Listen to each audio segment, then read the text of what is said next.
अगर आप चाहते हो कि आपको 1.5 साल के अंदर पीआर मिल जाए, मीन्स आपको 1.5 ईयर्स के अंदर आपको पीआर मिल जाए। अगर आप स्टडी परमिट पे, वर्क परमिट पे आना चाहते हो, या अगर आप टूरिस्ट वीज़ा पे, विजिटर वीज़ा पे आ रहे हो और आप उसे कन्वर्ट करना चाहते हो वर्क परमिट पे, दैट मीन्स कि अगर आपको एलएमआई जॉब चाहिए, या अगर आप बिजनेस सेटअप करना चाहते हो, बिजनेस पे इन्वेस्ट करना चाहते हो, इन शॉर्ट अगर आपका मेन मकसद ये है कि आपको पीआर चाहिए as soon as possible within 1.5 years के अंदर, so I would recommend you watch this video till the and.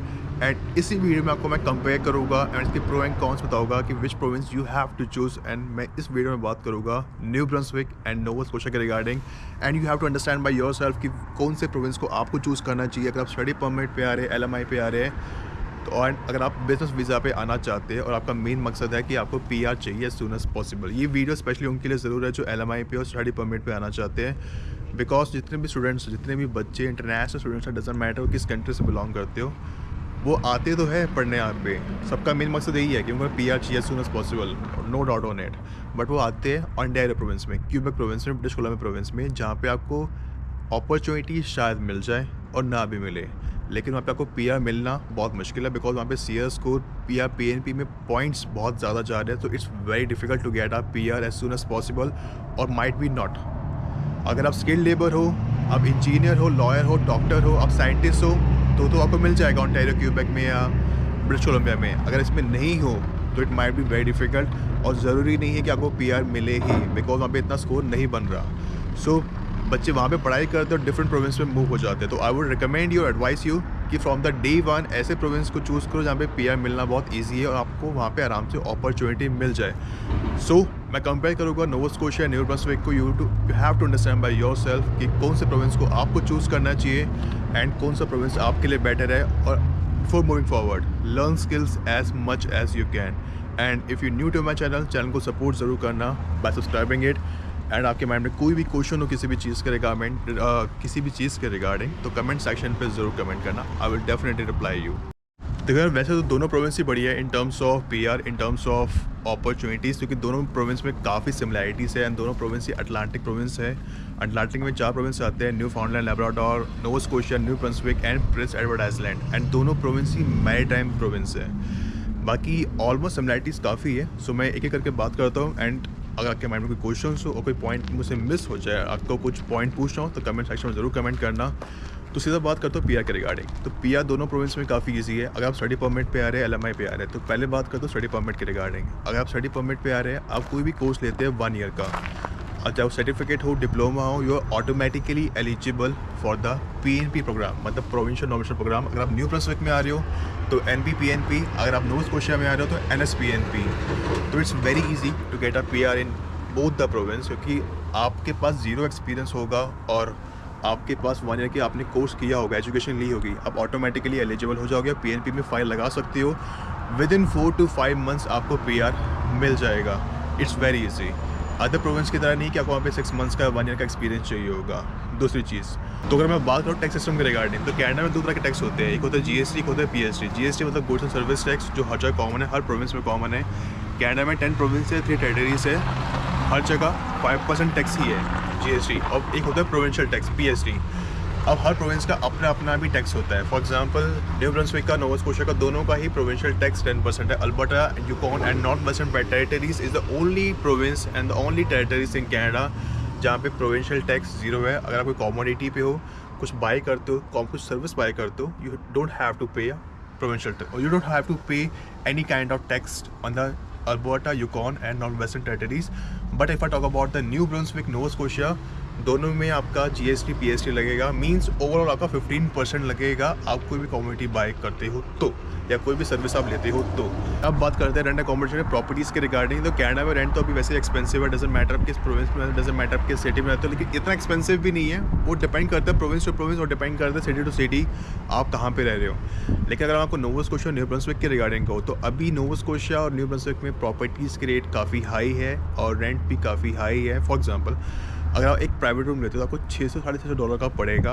अगर मैं उसको कंपैरिजन करूँ न्यू ब्रंसविक से, तो न्यू ब्रंसविक में आपको सेम 1 प्राइवेट रूम आपको पड़ेगा $500 साढ़े $500 it might be depend upon the property to property, कम भी हो सकता है, ज़्यादा भी हो सकता है, लेकिन प्रॉपर्टी कैसी है, कितनी मॉडर्न है या ओल्ड प्रॉपर्टी है, उस पर भी डिपेंड करता है। आपको क्या क्या बेनिफिट उसमें प्रोवाइड किए जा रहे हैं उस पर भी डिपेंड करता है। लेकिन नोवा स्कॉशिया में थोड़ा expensive as compare to New Brunswick. अगर आपको मैं 1 BHK की रिगार्डिंग कहूँ तो आपको 800 से $900 पड़ेगा नोवा स्कॉशिया में। अगर आपको मैं न्यू ब्रंसविक के रिगार्डिंग अगर मॉन्कटन सिटी में रहते हो तो आपको 700 से 800 या $850 का पड़ेगा 1 BHK। But it's all depend कि आपको उसमें यूटिलिटीज़ इंक्लूड की जा रही है या नहीं की जा रही है, वो भी डिपेंड करता है। टैक्स सिस्टम के रिगार्डिंग मैं आपको ऑलरेडी बता चुका हूँ। अगर if I talk about the crime, देखो क्राइम दोनों जगह ही बहुत नेग्लिजिबल है, बहुत नेग्लिजिबल क्राइम है। अगर थोड़ा बहुत जो भी है वो थेफ्ट रॉबरी के रिगार्डिंग है, मर्डर जैसा क्राइम वैसा कुछ भी नहीं है। एक पॉइंट इसमें और ऐड करना चाहूँगा, new Brunswick is the only province जहाँ पे 2 ऑफिशियल लैंग्वेज है, लाइक फ्रेंच एंड इंग्लिश। अगर आपके पास फ्रेंच की स्किल्स है, अगर आपको फ्रेंच आती है, it would help you a lot, it would help you a lot in terms of work, in terms of part-time jobs, full-time jobs, in terms of PR। And अगर आपके पास French की skills हो गए तो आपको job तो मिल जाएगी। आपको एक सर्टिफिकेट भी लेना होता है, टेस्ट डिवेल्यूएशन फ्रांसिस टेफ का एग्ज़ाम देना होता है, उससे पता चलता है कि आपके पास फ्रेंच की स्किल्स कितने हैं, और आपको PR में भी हेल्प करेगा, और आपको बहुत सारी अपॉर्चुनिटीज़ क्रिएट कर सकते हो, आप फ्रीलांसिंग वर्क भी कर सकते हो। अगर आपको मैं बिज़नेस के रिगार्डिंग, अगर आपको बिज़नेस पे स्टार्ट करना चाहते हो तो दोनों प्रोविंस में ही बिज़नेस बहुत अच्छा है, इजी है। लेकिन यहाँ पे टैक्स सिस्टम थोड़ा ज़्यादा है, लेकिन बहुत सारी फॉर्मेलिटीज़ करनी पड़ती है। अगर उसको मैं कंपैरिजन करूँ सस्कैचुअन से, मैनिटोबा से, तो सस्कैचुअन मैनिटोबा में न्यू बिज़नेस स्टार्ट करना बहुत ईजी है, बहुत ईजी है। इतना माथापीची नहीं है लाइक ऐसे नोवा स्कॉशिया न्यू ब्रंसविक में है, क्योंकि वहाँ पे वो एक आइलैंड है और वहाँ पे इतनी प्रॉपर्टीज़ को बनाना और बनना बहुत टाइम कंज्यूमिंग है। It might take time like 2.5 year 3 years अगर कोई प्रॉपर्टी बनाते हो।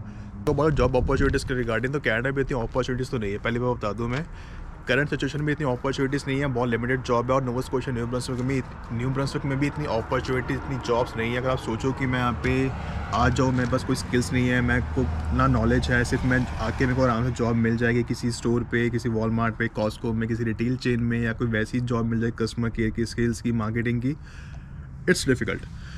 ये मत सोचो कि आपको जॉब मिलेगी, आपको वहाँ पे अपॉर्चुनिटी मिलेगी नहीं, आपको वहाँ पे अपॉर्चुनिटी क्रिएट करनी पड़ेगी। अगर आप अपॉर्चुनिटी क्रिएट कर सकते हो और आपके पास स्किल्स होगी, it would be very easy for you to survive here, otherwise it would be very difficult for you to live in Canada in the current situation. Last 2 year से भी हाल है, आगे 2-3 साल भी ऐसे ही हाल रहेगा।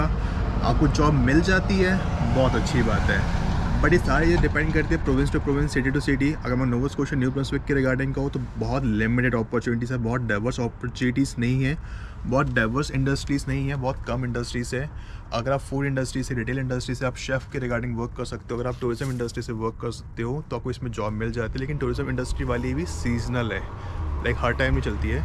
अगर आप रिटेल इंडस्ट्री से हो, अगर IT में हो तो थोड़ी बहुत फ्यूज अपॉर्चुनिटीज़ है IT में, वो भी सिर्फ नोवा स्कॉशिया में है, लेकिन दोनों का ऑलमोस्ट सेम का ही सिनेरियो है। लेकिन न्यू ब्रंसविक में थोड़ी सी अपॉर्चुनिटी कम है as compare to Nova Scotia. If I talk about the adventure, snow activities, hiking, camping या नेचर से रिगार्डिंग, तो दोनों प्रोविंस बहुत सुंदर है in terms of this too. इन सारी चीज़ों में हाइकिंग, कैंपिंग करना, if you need a peaceful environment, अगर आपको पीस पसंद है, अगर आपको एडवेंचर एक्टिविटीज़ पसंद है, आपको स्विमिंग पसंद है, तो both the province are good. अगर आपको if you love seafood, तो दोनों में ही सी फूड काफ़ी ईजिली आपको मिल जाते हैं और फ्रेश होता है और काफ़ी चीप है। मैं बात करूँ पब्लिक ट्रांसपोर्टेशन के रिगार्डिंग, तो पब्लिक ट्रांसपोर्टेशन दोनों का ही बेकार है, चाहे वो न्यू ब्रंसविक का और नोवा स्कॉशिया। नोवा स्कॉशिया का तब थोड़ा बहुत बेटर है, वो भी सिर्फ हैलिफैक्स सिटी में, और न्यू ब्रंसविक का बेटर है मॉन्कटन सिटी में। अगर आपके पास गाड़ी है that would be much better. अगर आपके पास गाड़ी नहीं है, आई वुड रिकमेंड यू, अगर पब्लिक बस यूज़ करते हो, ट्रांजिट ऐप आपके पास होनी चाहिए, विंटर्स में तो ज़रूर होनी चाहिए, जिससे आपको पता चल सके कि बस कितने बजे आ रही है, क्योंकि ब्रेक डाउन, बस लेट बहुत आती है, सर्विस बहुत फ्लक्चुएट होती है। So it's better if you have a transit app. And proper jacket वैकेट ज़रूर लेके आना अगर वहाँ पे रह रहे हो। अगर फर्स्ट टाइम आ रहे हो तो जैकेट आपके पास होनी चाहिए कनाडा में। अगर फर्स्ट टाइम कनाडा में आ रहे हो, डजेंट मैटर किस भी प्रोविंस में जा रहे हो except British Columbia. And if I talk about the people and the communities, people are very friendly, people are good in both the province. Both province में 95%, 96% all are people from white race, white Canadians if I talk about. बाकी immigrants भी है, लेकिन बहुत कम immigrants हैं, लेकिन बहुत अगर होते हैं जो भी है वो इंटरनेशनल स्टूडेंट्स ही है, या थोड़े बहुत इमिग्रेंट्स हैं जो इंडियन कम्युनिटी से बिलोंग करते हैं, लेकिन बहुत रेयर है, बहुत रेयर है। और ऑलमोस्ट वहाँ पे आपको सारे वाइट कैनेडियन या वही मिलेंगे, और जो आपको लोग मिलेंगे वो लाइक वो आपको जो भी लोग मिलेंगे उनकी ancestry they belong from British या स्कॉटिश या आयरिश या फ्रेंच हो गए, तो आपको वो लोग ज़्यादा मिलेंगे, बाकी इमिग्रेंट्स बहुत कम है।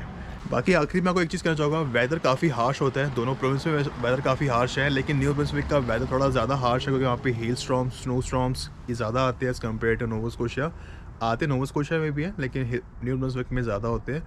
बाकी यार देखो दोनों प्रोविंस ऑलमोस्ट सेम है, ऑलमोस्ट सेम है, ज़्यादा कोई डिफरेंस नहीं है, किसी चीज़ में ज़्यादा डिफरेंस नहीं है, बस अपॉर्चुनिटी में थोड़ा बहुत डिफरेंस हो सकता है। नोवा स्कोशिया में थोड़ी ज़्यादा opportunities as compare to New Brunswick, लेकिन बाकी सब चीज़ों में Nova Scotia is much better, थोड़ा सा ज़्यादा बेटर है, स्लाइटली बेटर है, लेकिन बाकी सब चीज़ों में अगर कंपैरिजन किया जाए तो हर चीज़ में, चाहे वो टैक्स सिस्टम हो, पब्लिक ट्रांसपोर्टेशन हो, जॉब अपॉर्चुनिटीज़ हो, पीपल हो, कम्युनिटीज़ हो, फ्रेंडली लोग हो, या अगर आपको मैं टैक्स सिस्टम के रिगार्डिंग हो, जो इनकम हो, कमोडिटीज़ के रिगार्डिंग हो, तो सब में हर एक चीज़ ऑलमोस्ट सेम है। सो वीडियो को मैं यही पेंड करता हूँ, एंड आपके माइंड में कोई क्वेश्चन हो तो मुझे ज़रूर आना। बाकी यूनिवर्सिटी एजुकेशन के रिगार्डिंग हो तो न्यू ब्रंसविक की एजुकेशन ज़्यादा बेटर है in terms of college universities में as compare to Nova Scotia, वो भी स्लाइटली। बाकी कनाडा में देखो एजुकेशन ऑलमोस्ट हर जगह सेम ही है। अगर कोई एजुकेशन अच्छी यूनिवर्सिटी, अच्छे कॉलेज है, वो है McGill university, university of Alberta, university of Calgary, university of Toronto, university of Vancouver. ये कुछ 5-6 गिनी चुनी यूनिवर्सिटीज़ है जो अच्छी है, लेकिन ये नोवा स्कोशिया न्यू ब्रंसविक में नहीं है, ये ओंटारियो में अल्बर्टा साइड या वैंकूवर साइड है, मीन्स ब्रिटिश कोलंबिया साइड है। सो आपके माइंड में कोई क्वेश्चन हो किसी भी चीज़ के रिगार्डिंग तो कमेंट सेक्शन में ज़रूर कमेंट करना है, एंड अगर कोई पॉइंट आप मुझसे पूछना चाहते हो तो बता देना, and if you need a mini session 1-to-1 आप मुझे DM कर सकते हो। तब तक के लिए goodbye, have a great day and enjoy life, take care.